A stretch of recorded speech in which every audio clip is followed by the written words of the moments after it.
No ano de 1922, quando o primeiro-ministro italiano Mussolini deu uma doação para o Palestra Itália, né? Um time que foi criado pelos operários ali, já tinha uns 6, 7 anos o time. E aí ele assumiu o poder e deu uma doação ali, ajudou a construção do estádio. Não é um dia muito legal de se lembrar, mas é a história, não tem muito como negar.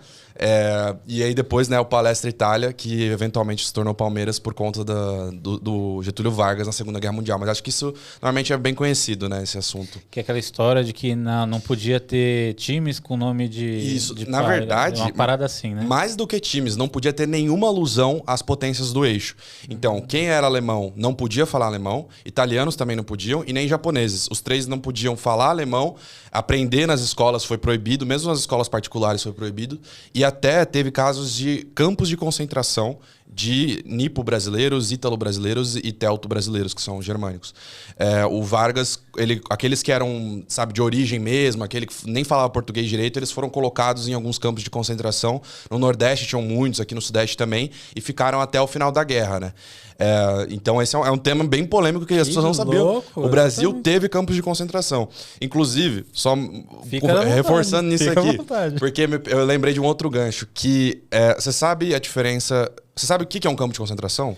Não, na minha visão leiga, um campo de concentração é um lugar onde você coloca alguns prisioneiros de guerra ou algumas pessoas que no caso da Alemanha, por exemplo, colocavam os judeus lá, amontoavam eles para exterminar. Exato, mas esse é um campo de extermínio.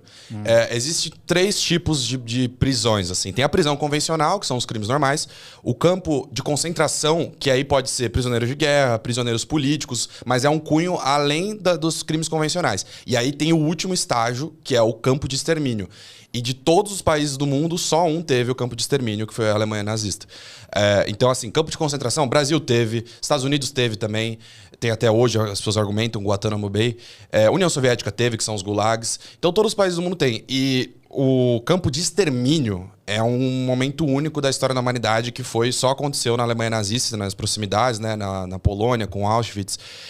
Então, assim, por isso, inclusive, que eu acho complicado aquela frase do Lula de comparar Israel, né, o genocídio palestino, né, que a gente fala popularmente, com o Holocausto. Porque o Holocausto, cara, essa questão de você juntar pessoas e assassinar sistematicamente, inclusive eles tinham metas diárias de assassinar. Então hoje a gente vai matar 100 mil judeus. Vamos dobrar a meta, vamos matar 200 mil. Era nesse nível, tudo Caralho. esquematizado, planilhado. Então, por isso que por exemplo, eu sou a favor do governo Lula. Eu acho que é um governo bom, especialmente do ponto de vista econômico. E eu sou a favor da causa palestina. Agora, eu vejo como é desnivelado, sabe? Cada coisa no seu lugar, né? Ninguém tá falando que não é uma atrocidade que está sendo cometido, mas cada coisa tem o seu devido lugar. É isso. Sim, assim, Israel comete crimes de guerra? Comete. É um consenso, né? Só que, assim, é difícil de uma guerra que não tem crime de guerra. Inclusive, o crime de guerra, o que ele é? Ele se configura principalmente por morte de civis, assassinato de civis, assassinato de prisioneiros ou tortura de uma forma geral. Normalmente são esses 3 principais crimes de guerra. Armas químicas também são crimes de guerra e tal. Então, assim, Ucrânia. A Rússia cometeu crime de guerra. Teve casos de civis que morreram e tal. Mas, realmente, a escala que Israel tá fazendo é descontrolada. É bombardeio, tanque na rua. Então, assim, tá um pouco pesado. Mas, na minha opinião, não chega ao nível do Holocausto, que é o genocídio esquematizado e planejado, né? Uhum. Então é a outra parada. Isso é bom deixar claro, porque tem gente que fala, se você acha que o Lula tá errado, então você tem um pensamento que é da galera da direita, porque a galera gosta de separar as coisas, né? Ou você é 100% isso, ou você é 100% isso aqui. Sim.